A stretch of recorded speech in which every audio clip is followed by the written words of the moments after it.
श्री राम, जय महाराणा, जय राजपूताना, हर हर महादेव, जय मां भवानी, जय हिंद। हमारे भारत में बहुत बड़ी विडंबना ये भी हुई है कि इतिहास को हमेशा गलत करके हमारे लोगों ने हमें पढ़ाया है। बहुत सारे सच्चा इतिहास हिंदू स्वराज संगठन के चैनल पर बताया जाता है। उसी में से एक इतिहास आपको याद हो कि आज से लगभग 500 साल पहले वास्को डी गामा हिंदुस्तान आया था। इतिहास की चौपड़ी में, इतिहास की किताबों में हम सब ने पढ़ा होगा कि सन 1498 में मई की 20 तारीख को वास्को डी गामा हिंदुस्तान आया था।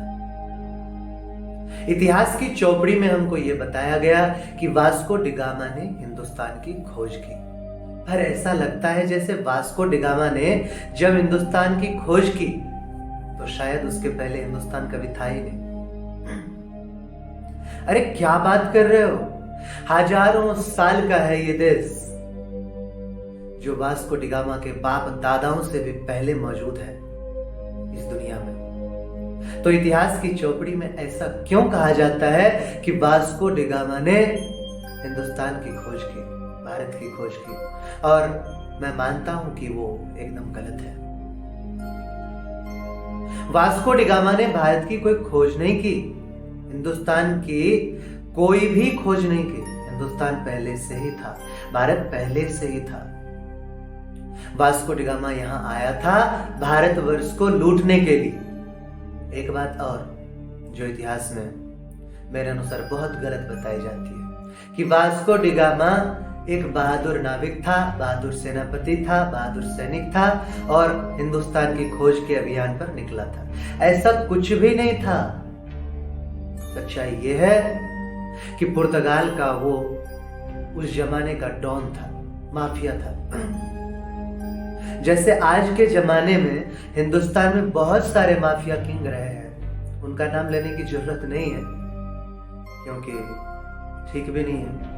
ऐसे बहुत सारे डॉन और माफिया किंग 15वीं शताब्दी में होते थे। यूरोप में 15वीं शताब्दी का जो यूरोप था, वहां दो देश बहुत ज्यादा ताकतवर थे उस जमाने में। एक तो स्पेन था और दूसरा पुर्तगाल। तो वास्को डी गामा जो था वह पुर्तगाल का माफिया किंग था। 1490 के आसपास से वास्को डी गामा पुर्तगाल में चोरी का काम, लुटेरे का काम, डकैती का काम, ये सब काम किया करता था। और अगर सच्चा इतिहास उसका आप खोजिए तो एक चोर लुटेरे को हमारे इतिहासकारों ने गलत तरीके से हीरो बना करके पेश किया गया।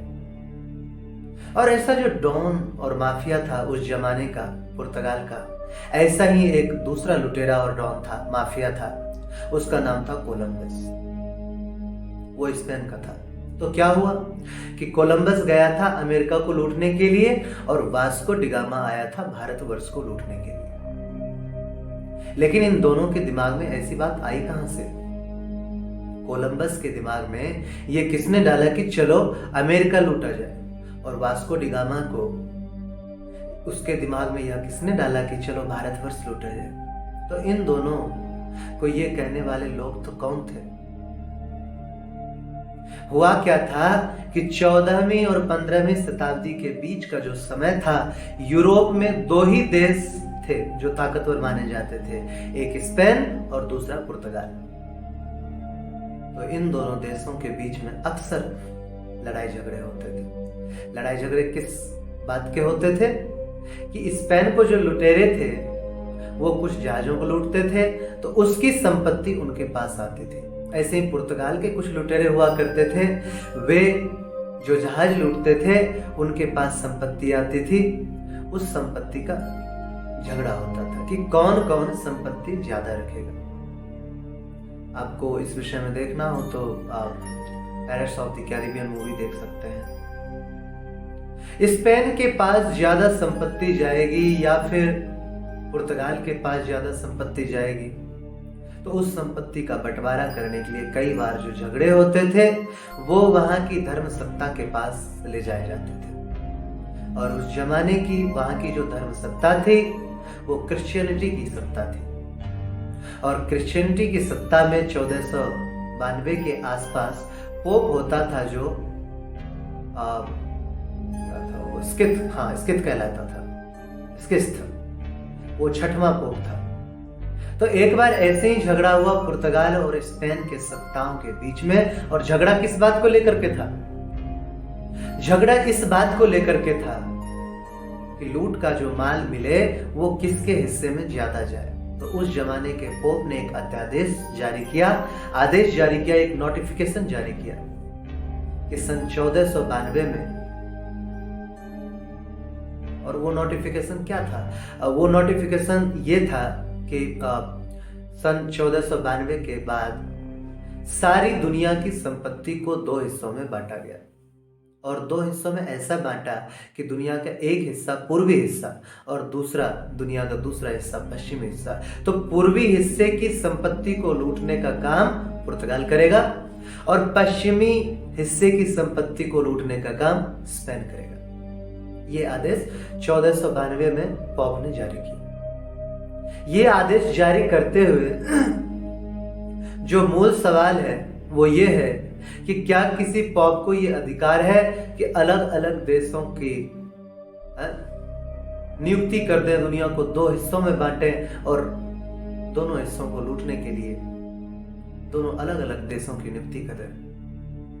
स्पेन को कहा कि दुनिया के पश्चिमी हिस्से को तुम लूटो, पुर्तगाल को कहा कि दुनिया के पूर्वी हिस्से को तुम लूटो, और 1492 में जारी किया हुआ वो आदेश और बुल आज भी एग्जिस्ट करता है। ये क्रिश्चियनिटी की धर्म सत्ता कितनी खतरनाक हो सकती है उसका एक अंदाजा इस बात से लगता है कि उन्होंने मान लिया कि सारी दुनिया तो हमारी है और इस दुनिया को 2 हिस्सों में बांट दो। पुर्तगाली पूर्वी हिस्से को लूटेंगे, स्पेनिश लोग पश्चिमी हिस्से को लूटेंगे। पुर्तगालियों को चूंकि दुनिया के पूर्वी हिस्से को लूटने का आदेश मिला पोप की तरफ से, तो उसी लूट को करने के लिए वास्को डी गामा हमारे देश भारत में आया था, क्योंकि भारतवर्ष दुनिया का पूर्वी हिस्सा पड़ता था और लूट के सिलसिले को बरकरार रखने के लिए कोलंबस अमेरिका गया। इतिहास बताता है कि 1492 में कोलंबस अमेरिका पहुंचा और 1498 में Vasco D gamma Bharat Hindustan पहुंचा। तो वो केवल एक लुटेरे थे और कुछ नहीं, परंतु हमारे इतिहासकारों ने उसको हीरो बना करके पेश किया। मिलते हैं अगले वीडियो में, अभी तक के लिए इतना ही काफी है। जय श्री राम, जय महाराणा, जय राजपूताना, हर हर महादेव, जय मोहन, जय हिंद। अगर आपको ये वीडियो पसंद आती है तो चैनल को सब्सक्राइब कीजिए, शेयर कीजिए, लाइक कीजिए।